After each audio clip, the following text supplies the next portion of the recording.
This is part 1 of our lesson on exponent review. So the first thing we're going to do is talk about how to evaluate an exponent. So an exponent is something that is just repeated multiplication, and it's a shorter way of writing that. So 10 to the power of 6 is just another way of writing 10 times itself 6 times. So 10 times 10 times 10 times 10 times 10 times 10. And if I do multiply that out, 10 times 10 6 times gives me 1 million. So we're going to evaluate 6 of these together, taking a look at their power. We're going to do some where we multiply them out by hand and some where we use a calculator. So the very first one here is 2 to the power of 4, and I'm just going to zoom in a little bit here. 2 to the power of 4 means we're going to multiply 2 by itself 4 times. So that is 2 times 2 times 2 times 2, 4 times. So 2 times 2 is 4, times 2 is 8, times 2 is 16. Now we can also do this on our calculator, and we're going to talk about 2 different kinds of calculators. The first one is a calculator somewhat similar to this. If you try to do 2 times 2 on the calculator, you'll notice you don't actually see 2 times 2 show up. The other is this type of calculator here, where if I type in 2 times 2, you'll notice that 2 times 2 does actually appear on the display screen. So it doesn't, every calculator is a little bit different. If I take a look at this one, and I'm just going to tilt it so that maybe I can get rid of some of the glare, you'll notice that this has a button that says y to the power of x. Yours might say x to the power of y. That's your exponent button. So on this, if I wanted to do 2 to the power of 4, I would type in the base, which is 2.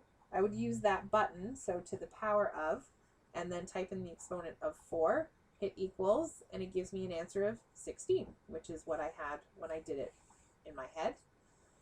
The other calculator, let's see if I can find a place where there's not as much glare, maybe over here.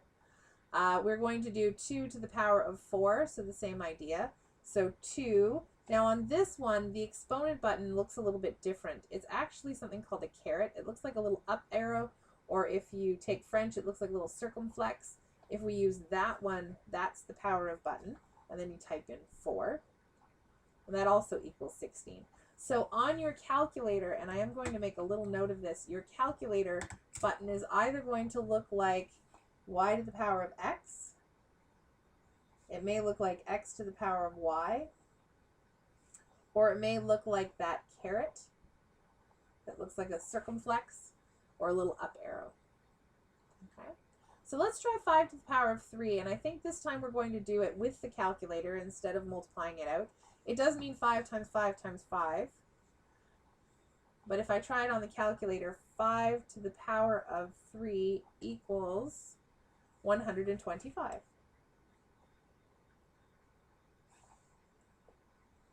Now I'm also going to take a look at some negative numbers here. I have c equals negative 4 to the power of 2. I am going to write this one out. Negative 4 to the power of 2 is negative 4 times negative 4. Now a negative times a negative makes a positive. So my answer here should be positive 4 times 4, which is 16. Now on a calculator like this one, where you do not see what you type in on the screen, you shouldn't have any problems. If you do negative 4, so I hit 4 and then my negative key, to the power of 2, it gives me an answer of 16. On a calculator like this one, where I see the things typed in, I have to be a little bit more careful. If I just do negative 4 to the power of 2, it's going to tell me that it's negative 16, because it thinks that this is negative times and then 4 to the power of 2. So what you have to do on these calculators is, you'll notice on my example that the negative 4 was in the bracket. You need to make sure on this type of calculator that you put the bracket in. So find your bracket buttons. I'm going to put bracket and then negative 4, close bracket, to the power of 2. And that should give me the positive 16 that we're looking for. Okay, so there's another negative. This one is negative 6 to the 3. So this one here is negative 6 times negative 6 times negative 6. Now, a negative times a negative makes a positive. That's the first two. And then times another negative is going to give me an overall answer that is negative. And if I do 6 times 6 times 6 on my calculator, I get 216. Now, there is a little trick for negatives. If you have a negative base with an exponent and the exponent is odd, so numbers like 3, 5, 7, 9, 11, you're going to end up with a negative answer.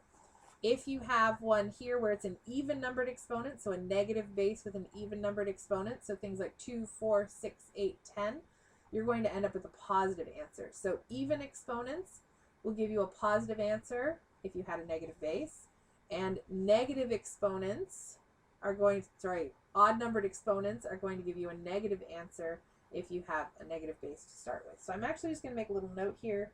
So if this is an odd number, you're going to get a negative answer. And if it's an even number, like up here, you're going to get a positive answer. Oops, I don't think you can see that. Okay, so our last two examples are fractions. And for the first one, I am going to write that out. So I'm going to do 1 over 2 to the power of 6. So 1 over 2 to the power of 6 would be 1/2 times itself 6 times. So 1/2 times 1/2 times 1/2 times 1/2 times 1/2 times 1/2. I ended up just putting the brackets instead of the multiplication sign so that it would fit a little bit better. Now, when you multiply fractions, the rule is that you do numerator times numerator and denominator times denominator. So for the numerator, we're going to do 1 times 1, which is 1, times 1, which is 1, times 1, which is 1, and times 1, which is 1, and then one more time times 1, it's still 1. So this is a 1 in the numerator. In the denominator, we have 2 times 2, which is 4, times 2, which is 8, times 2, which is 16, times 2, which is 32, times 2 is 64. Now, if you want to do it on your calculator, you just need to do the numerator and denominator separately. So if I wanted to work this out, I would do 1 to the power of 6 first. And really, 1 to the power of anything is always going to be 1. And then I write that down in the numerator. And then to do 2, I do 2 to the power of 6. And I write that in the denominator. So you want to treat them as two separate pieces. So you do the 1 to the power of 6 and then do 2 to the power of 6. So I'm going to try that for the next question. For the next one, we have 3 to the power of 5. So 3 to the power of 5. I'm going to use the calculator this time. Sorry, that's not 3 to the power of 5. That's 3 over 5 to the power of 4. So 3 over 5 to the power of 4. I'm going to do 3 to the power of 4. And then I'm going to do 5 to the power of 4. So 3 to the power of 4 is 81. And 5 to the power of 4 is 625. The next part of the video is going to go through some basic exponent laws.